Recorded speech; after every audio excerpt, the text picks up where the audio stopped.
അതും ഇതുപോലെ തന്നെ ഈ സെയിം ടീമിന്റെ അവാർഡ്സ് UK വെച്ച് ബർമിംഗ്ഹാമിനെങ്ങാണ്ട് വെച്ചിട്ട്. അപ്പൊ മമ്മൂക്ക, സുൽഫിത്ത് മാം, എന്റെ അമ്മേ അത് ഞാൻ കണ്ടിട്ടുണ്ട്. പക്ഷെ ഒരു കാര്യം പറഞ്ഞാൽ അത് മാനേജ് ചെയ്തത് കിട്ടില്ലായിരുന്നു.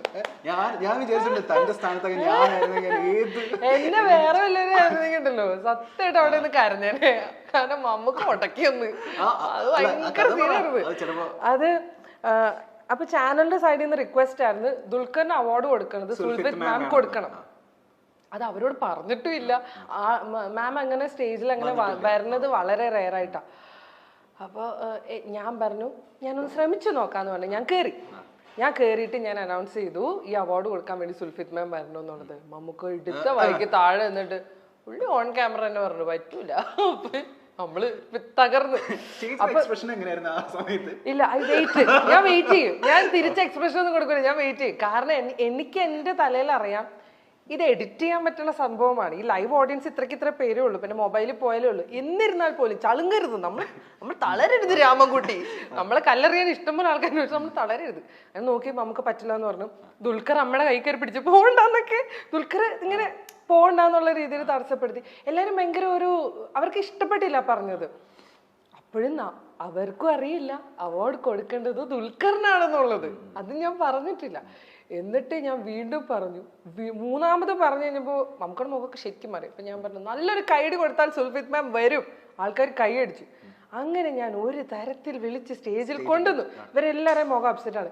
എന്നിട്ട് അവാർഡ് അനൗൺസ് ചെയ്തു ദുൽഖറിനാണെന്നുള്ളത്. Then it changed. അപ്പൊ എല്ലാവരുടെയും മുഖത്ത് ഭയങ്കര സന്തോഷം വന്നു. ദുൽഖർ വന്നു. ദുൽഖറിനും ഭയങ്കര ഹാപ്പി ആയി. അമ്മയുടെ കയ്യിൽ നിന്ന് അങ്ങനെ അതൊരു നല്ല മൊമെന്റ് അല്ലേ അത്. അതിന് ഞാൻ നോക്കുമ്പോൾ നമുക്ക് അത് വീഡിയോ എടുക്കുന്നു. അതിന് നമുക്ക് വീഡിയോ എടുക്കും. നമുക്ക് അത്രേ ഉള്ളൂ കേട്ടോ. ആ സ്പോട്ടിന് തീർന്നു. അതിന് വീഡിയോ എടുക്കുന്നു. അതൊക്കെ കഴിഞ്ഞിട്ട് ഈ പറയുന്ന മാതിരി അന്ന് ലേറ്റ് ഒരു ഡിന്നറിന് മാമിന്റെ അടുത്ത് സംസാരിച്ചു. ഞാൻ ചെന്ന് സോറി പറയാൻ ചെന്നപ്പോൾ മാം പറഞ്ഞു മോളെ എനിക്ക് അങ്ങനെ ഇച്ചിരി ടെൻഷനൊക്കെ വരും അതുകൊണ്ടാണ്. പക്ഷെ നല്ലതായിരുന്നു. സന്തോഷം. ഇതൊക്കെ ഒരുപാടുണ്ട്. ഇപ്പൊ നമ്മൾ എല്ലാവരും അറിയപ്പെടുന്നത് ജുവൽ മേരി എന്നാണ്. പക്ഷെ പണ്ടത്തെ ഒരാളുണ്ട് മേരി ജുവൽ. അതാണ് ശരിക്കും പേര്, സ്കൂളിന്റെ പേര്. സ്കൂളിൽ അന്ന് അറിയപ്പെട്ടിരുന്നത് മഹാതല്ലിപ്പൊളിയായിട്ടുള്ള മഹാകുരുത്തങ്കേടായിട്ടുള്ള ഒരു കുട്ടിയാണെന്നാണ്. ഓർമ്മയുണ്ട് അന്ത ബാല്യകാലം? ഓഫ് കോഴ്സ് എനിക്ക് അതേ ഓർമ്മയുള്ളൂ. മറക്കാൻ പറ്റാത്ത, അതായത് നമ്മള് ലൈഫിലെ ഏറ്റവും കുരുത്തക്കേട് ചെയ്ത മരണം വരെ മറക്കാത്ത ഒരു ഇൻസിഡന്റ് പറഞ്ഞ എന്തായിരിക്കും? ഇതൊക്കെ എല്ലാ ദിവസവും ചെയ്യണല്ലേ, ഇങ്ങനെ ഇന്നതൊന്നും ഇല്ല. ഐ വാസ് എ ഗജ പോക്കിരി. അന്ന് പറഞ്ഞു കഴിഞ്ഞാൽ ഇപ്പൊ എന്താ പറയാ, ഫോർ എക്സാമ്പിൾ പറയുകയാണെങ്കിൽ എനിക്ക് ക്ലാസ്സിലൊന്നും ഇരിക്കാൻ ഇഷ്ടമല്ല. അപ്പൊ നമ്മൾ മനപ്പൂർവ്വം അലമ്പുണ്ടാക്കിയിട്ട് അവരെ ഇറക്കി വിടും. ആദ്യം വരാന്തയിൽ മുട്ടുത്തും, അത് കഴിയുമ്പോൾ അവിടെ എണീപ്പിച്ചു നിർത്തും, പിന്നെ കൈ ഒക്കി പിടിച്ചു നിർത്തും. അപ്പൊ നേരെ താഴെ പ്രിൻസിപ്പളിന്റെ ഓഫീസ്. ഔട്ട്സ്റ്റാൻഡിംഗ് പെർഫോമർ തീരെ അവാർഡാണ്. അവര് കുറെ നേരം കണ്ട് അവർക്ക് ബോറടിക്കുമ്പോൾ പിടിച്ച് അവിടെ പിടിച്ചു നിർത്തും, പ്രിൻസിപ്പളിന്റെ വാദിക്ക് നിർത്തും. ഒന്നുമില്ല, ക്ലാസ് ബോറാണ്. ഒരു റബ്ബർ എടുക്കാൻ ഫ്രണ്ടിൽ ഇരിക്കുന്നവനായിട്ട് കീച്ച. അപ്പൊ അവൻ തിരിയും. അപ്പൊ ടീച്ചർ നോക്കുമ്പോ ഒരു അലമ്പ്, സ്റ്റാൻഡപ്പ് മേരിജുവൽ സ്റ്റാൻഡപ്പ്, ആ ബെഞ്ചിലിരിക്കുന്ന മൊട്ടവന്മാര് എഴുന്നേറ്റോ പൊക്കോ. അന്ന് എന്ന് പറഞ്ഞു കഴിഞ്ഞാൽ ഞാനും കുറെ അലമ്പ് ബോയ്സും അങ്ങനെയാണ്. ഞങ്ങള് ബെഞ്ചിൽ ക്ലാസ്സിൽ എഴുന്നേപ്പിച്ച് നിർത്തിയിട്ടുണ്ട്. ക്ലാസ് നടക്കുമ്പോ നമ്മൾ എഴുന്നേറ്റ് കൈയൊക്കെ പൊക്കി പിടിച്ച് നിന്നിട്ടുണ്ട്. ക്ലാസ് ആമ്പിള്ളേരൊക്കെ നമ്മൾ ഇടിക്കുവായിരുന്ന. പിന്നെ ഞാൻ നല്ല അലമ്പായിരുന്നു. അവന്മാരെ എന്നെ ഇടിക്കുമായിരുന്നു. അവരെ സംബന്ധിച്ചിടത്തോളം എന്നെ അങ്ങനെ ഒരു പെൺകുട്ടി എന്നുള്ള രീതിയിൽ അവരാരും കൂട്ടിയിട്ടില്ല. സത്യം പറഞ്ഞ അളിയൻ ബന്ധങ്ങൾ അല്ല അലമ്പായിരുന്നു. സസ്പെൻഷൻ ആയിട്ട് കിട്ടേണ്ടി വന്നില്ല. ഞാൻ സ്കൂൾ മാറുമല്ലോ കുറച്ച് കഴിയുമ്പോ. അപ്പൊ ചുരുക്കി പറഞ്ഞ ഈ +2 വരെ നമ്മൾ എത്ര സ്കൂള് മാറിയിട്ടുണ്ട്? 5. സീരിയസ്ലി മാൻ, ഞാൻ ആമ്പിള്ളേരുടെ ഒക്കെ കാര്യത്തിൽ ഇങ്ങനെ കേട്ടിട്ടുണ്ട് ഫോർ ദ ഫസ്റ്റ് ടൈം. ഇത് അലമ്പ് മാത്രമല്ല, കുറച്ച് ഭയങ്കര ഇമോഷണൽ ട്രോമയൊക്കെ അടിക്കും, പ്രേമൊക്കെ പൊട്ടും. ഞാൻ പിന്നെ ഓരോ സ്കൂളിൽ നിന്ന് ഇറങ്ങി അടുത്ത സ്കൂളിൽ പോയി അതിനെ നന്നാക്കാൻ വേണ്ടി ഒരു സമയത്ത് കൊണ്ട് ഗേൾസ് സ്കൂളിൽ ഇട്ട്. അവിടെ നിന്ന് ഇറങ്ങിയപ്പോ കേക്ക് വൈസ് പ്രിൻസിപ്പൽ ഇറങ്ങിയപ്പോ എന്റെ ഫാദറിന്റെ അടുത്ത് നിന്ന് പറയാ, മോളെ ഒരിക്കലും ആർട്സ് കോളേജിൽ വിടരുത്, ഇവള് തീവ്രവാദിയായി പോകുന്നത്. അങ്ങനെയല്ലേ ഞാൻ നേഴ്സിംഗ് കോളേജിൽ എത്തിയത്. പഠിക്കാനുള്ള കാര്യത്തിൽ പഠിക്കും.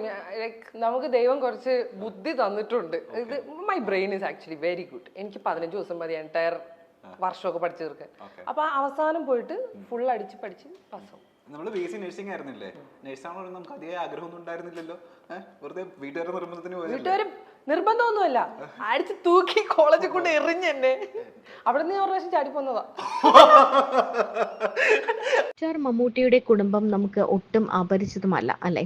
മെഗാസ്റ്റാർ മമ്മൂട്ടിയും ദുൽഖറിന്റെ ഭാര്യയും മമ്മൂട്ടിയുടെ ഭാര്യ സുൽഫത്തും ഇവരുടെ ചെറുമകളും ഒക്കെ വലിയ രീതിയിലാണ് ചർച്ചയാകാറുള്ളത്.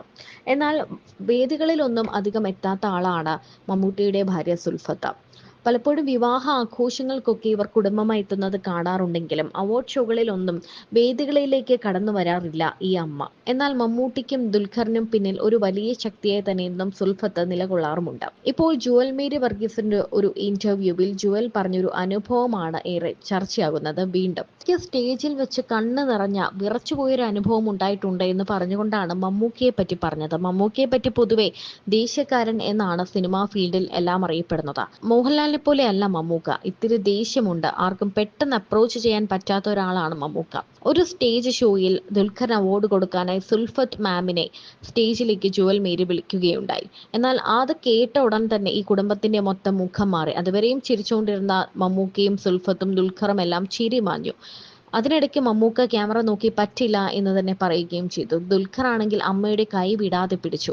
എന്നാൽ ഈ അവാർഡ് ദുൽഖറിന് കൊടുക്കാൻ വേണ്ടിയാണ് വിളിച്ചതെന്ന് ആർക്കും മനസ്സിലായില്ല എന്നതാണ് വസ്തുത. പിന്നീട് ദുൽഖറിന് അവാർഡ് കൊടുക്കാനാണ് എന്ന് പറഞ്ഞപ്പോൾ ഈ വേദി ശാന്തമാവുകയും അങ്ങനെ സുൽഫത്ത് മകന് അവാർഡ് കൊടുക്കുകയും മമ്മൂക്ക അത് ക്യാമറയിൽ പകർത്തുകയും ഒക്കെ ചെയ്തിട്ടുണ്ട്. താൻ വളരെയേറെ പെട്ടുപോയൊരു സിറ്റുവേഷൻ ആണ് അതെന്നും അത് എങ്ങനെ ഹാൻഡിൽ ചെയ്യണമെന്ന് തനിക്ക് അറിയില്ലായിരുന്നു എന്നും ജുവൽ മേരി പറയുന്നുണ്ട്.